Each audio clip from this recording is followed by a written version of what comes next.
What's up, everybody? We are here live for the very first episode here on the Murder Podcast Show. I am going to be your host, Tim, and this is going to be a brand new show that I am starting. I want to try out, so I appreciate everybody who is joining us tonight. It's going to take a little bit of time, but I'll get change some things with the show and make things pretty good. Just give me some time with it. But anyways, tonight, figured I'd start things out with the serial killer Matthew Hoffman, also known as the Girl in the Leaves. There's a couple of books that were written about it too as well.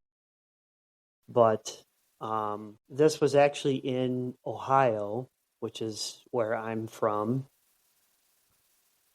And this guy's got a crazy past. He was born November 1st, 1980.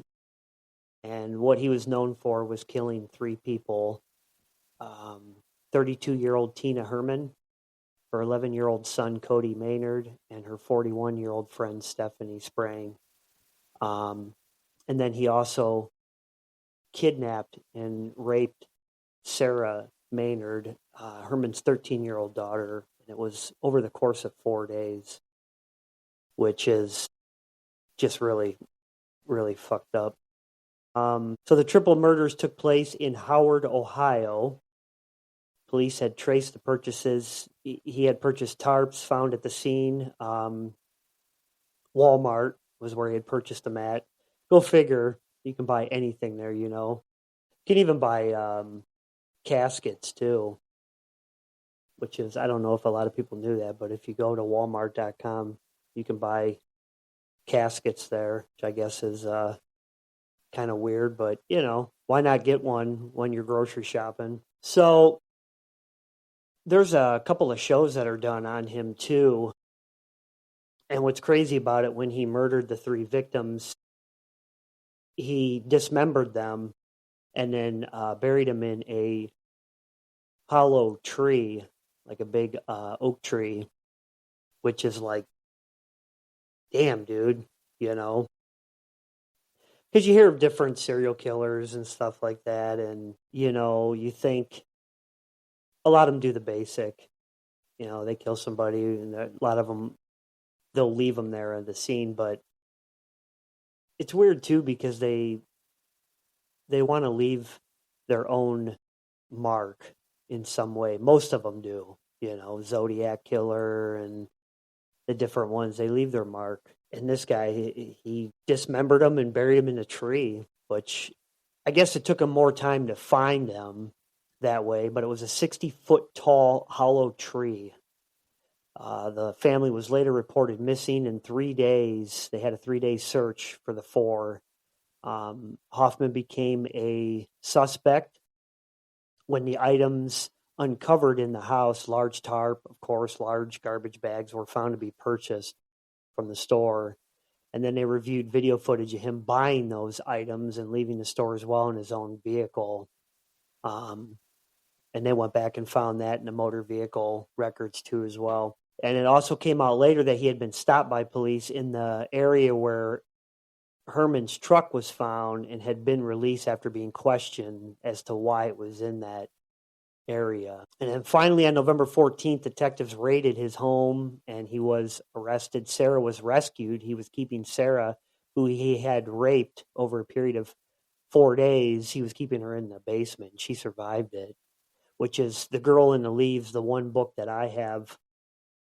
It was actually, some of it was written from Sarah Maynard and Larry and what they witnessed during it, which is pretty wild. I haven't read the book yet, but I definitely am going to. But yeah, so it's, thank God they got him, and he didn't exceed. I mean, it's a shame, it's a sad that he killed those three and then did what he had done to Sarah there in that basement over a period of the 4 days. But at least they stopped him when they did before it progressed into any more. Of course, too, I don't even know if it would be considered, he'd be considered a serial killer, because I think the way they do it is when they kill 5 or more, then they're considered that. So, tech borderline, he wasn't a serial killer.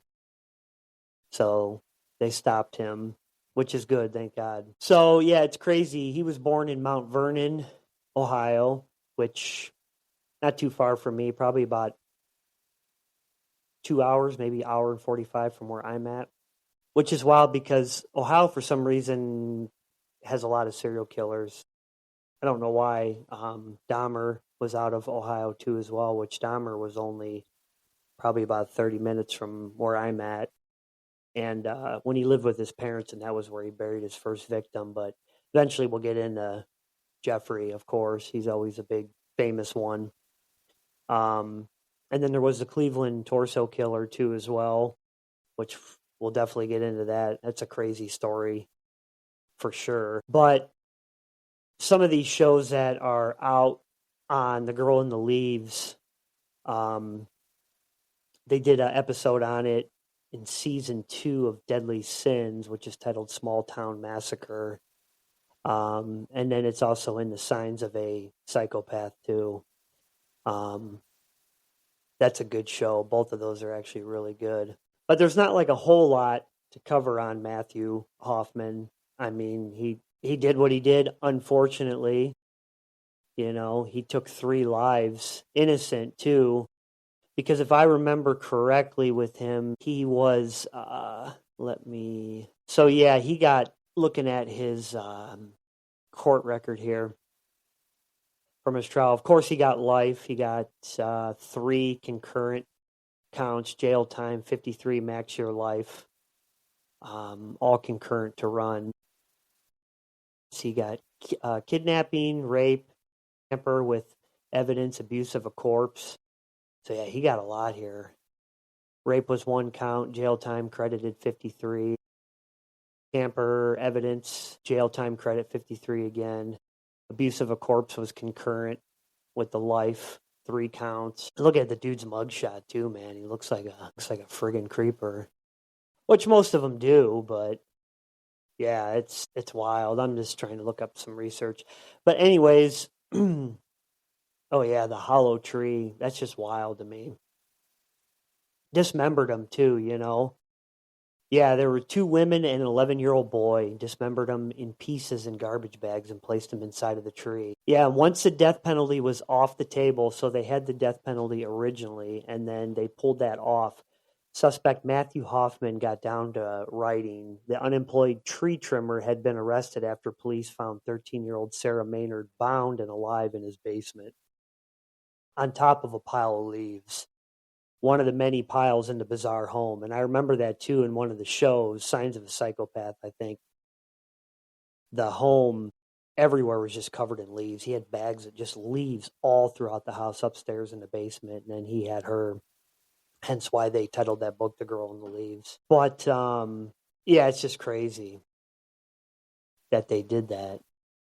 In a 10-page confession letter, Hoffman wrote that he invaded Maynard's mother, Tina Herman, home to rob it on November 10th, 2010. So that's what I was getting at. If I remember correctly, he started to just rob the house. He didn't expect Herman to come home so quickly, or for her close friend and neighbor, Stephanie Sprang, to enter the home as he attempted to beat her unconscious. So his plan kind of backfired. He wasn't even planning on doing that. And then things change, and she came home, and that changed. As he stabbed both women to death, he wrote, he also didn't expect Herman's kids, 11-year-old boy Cody and 13-year-old Sarah, to come home from school. He attacked both children as they walked in the front door, but claimed he didn't kill Sarah because he thought he could subdue her. So that's just messed up. His confession also detailed how he'd processed the bodies of his spree murder victims and hidden them away in a tree. That one is the case was subject of a season 1 episode in Interrogation Raw on A&E. It's called Lost in the Leaves. So that'd be a good one to check out too. It's kind of primitive if you think about it. Animals, sometimes after a kill, they'll hide it away. Dr. N.G. Barrell, a forensic psychologist in New York who is not affiliated with Hoffman case, tells A&E True Crime. Barrell adds that the state of Hoffman's home indicates a psychotic preoccupation with collecting leaves as a form of camouflage. He believes Hoffman's behaviors indicate signs of schizophrenia. It is unclear if Hoffman was ever officially diagnosed with that mental illness, but in jail, Hoffman said that he did not want to be injected a treatment, according to the Columbus Dispatch. It's a treatment, Thorazine, a treatment for schizophrenia. He didn't want to be injected with that. Moving on to how the police found him, as we were talking about before, they tracked him down on November 14th after finding a shopping bag and receipt for tarps in his garage. When they viewed the store's surveillance footage, it showed Hoffman, who a clerk remembered driving a unique compact car, probably a Tesla. Just kidding. Police then searched for local owners of the car brand and found Hoffman's driver's license photo in it. He was wearing the same shirt he had on in the store surveillance footage. As the interrogation raw footage shows, Hoffman had initially told interrogators that he found Maynard in his house in the days after the crime and realized that he must have done something bad. So there goes back to the schizophrenia. I think he was trying to pull that card of he's not all there, so he didn't know what he was doing. But clearly, I believe the guy knew damn well what he was doing. Hoffman had transferred Maynard from her home to his own using victim Sprang's vehicle. The blindfolded Maynard later learned that she had been placed atop her mother, brother, and family friends' bodies, she told producers of the Dr. Phil TV show 2 years after her rescue in 2013. That's crazy. Jumping into Sarah Maynard on her life after her rescue now, knowing that you can never say mom again is the worst feeling in the world, Maynard told Elizabeth Smart in 2019 Lifetime special, Smart Justice. The Jamie Claus case. Claus was kidnapped and held in captivity for 88 days, lost her parents James and Denise Claus, with her kidnapped Jake Patterson, murdered them before abducting her. So yeah, a lot of this is just wild. And you know, it always boggles my mind, a lot of these guys, when they get caught, I feel like they always try to pull the whole I'm insane and that whole card, hoping that they'll go off to a mental institution or something instead, which most of the time they figure out that that's not true. And then they're like, shit, now I got to do time, instead of living life in a mental facility where it wouldn't be too bad. Now I've got to do life in a prison. And I feel like a lot of them try to pull that card. And it's just great to see that justice does end up getting them, serving them right in the end, which is great. But I know Dahmer tried to pull that too, where the I'm insane, blah, blah, blah, and most of the time they're like, yeah, okay, right. But this case is just pretty wild. A lot of people don't know about it. But if you check out A&E and True Crime, you can catch these. Interrogation Raw is a really good show. That's a good episode to catch it on for sure. But like I said, there's not a whole lot to cover with it. I just kind of wanted to start out doing this one. I figure it'd be a good thing to kind of jump into. And then as we get further along, we're going to definitely get into some crazier stuff, of course. Next weekend, this coming weekend, I'm going to be traveling to visit some famous TikTok social media people, Vampira and Blood. And we're going to sit down with them, and they actually have a really cool story. Vampira has a serial killer known from back in the day. It's actually her aunt. So that's going to be a pretty wild story, and I'm looking forward to that.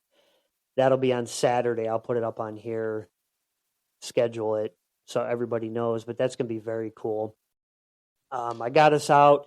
If you can, subscribe to the YouTube channel here. And then we're on Facebook too as well. just trying to grow the channel. It's been a while since I've done podcasting, used 2 years ago.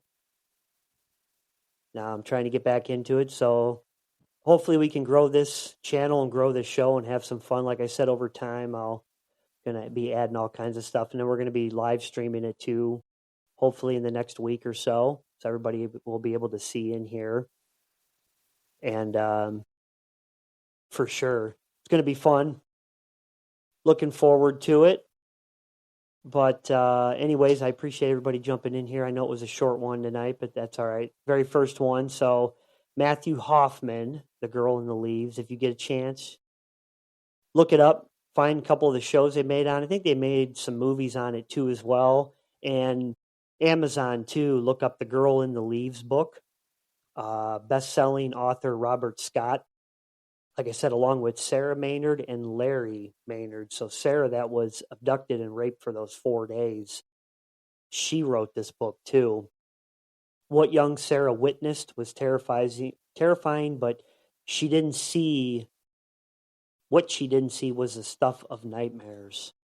So yeah, this is pretty crazy. On the back of the book here, in the fall of 2010 in the all-American town Apple Valley, Ohio, 4 people disappeared without a trace. Stephanie Sprang, her friend Tina Herman, and Tina's 2 children, 13-year-old Sarah and 11-year-old Cody. Investigators begin scouring area, yet despite an extensive search, no signs of the missing people were discovered. On the 4th day of the search, evidence trickled in the neighborhood. Weirdo Matt Hoffman. A police SWAT team raided his home and found an extremely disturbing sight. Every square inch of the place was filled with leaves, and a terrified Sarah was bound up in the middle of it, like some sort of perverted autumn. But there was no trace of anybody else.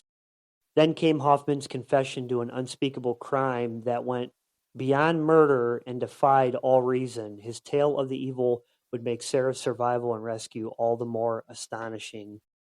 A compelling tribute to a young girl's courage, her fierce determination to reclaim her life in the wake of the unimaginable wickedness.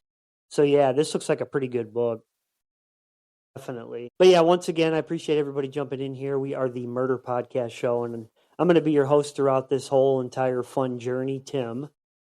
And I'm going to have all kinds of guests and stuff on throughout the shows, throughout the time. It's going to be fun. Like I was saying, this coming weekend on Saturday, and I will post it on the YouTube channel here, I'm going to be meeting with, they're famous on TikTok and Facebook and social media, Vampira and Blood. They're very cool. I've got it posted on the Facebook page as well. I'll post it on the YouTube channel. But they're going to be telling us a really cool serial killer story. Vampira's aunt was a serial killer. So look forward to that show. It's going to be Saturday sometime. I'll figure that out. I'm going to be sitting down with them in their living room as we dive deep into that. And she's never really told anybody about it, Vampira. So it's going to be pretty cool. So for sure, check that out. But if you get a chance, like I said, subscribe, like, follow us, share the word on the show. Let's get it out there. We've already jumped up subscribers a bunch just overnight. And help us spread the word and have some fun with this show. That's what we want to do. So anyways, thank you everybody for your time, and we will see you on Saturday's show. Have a good evening.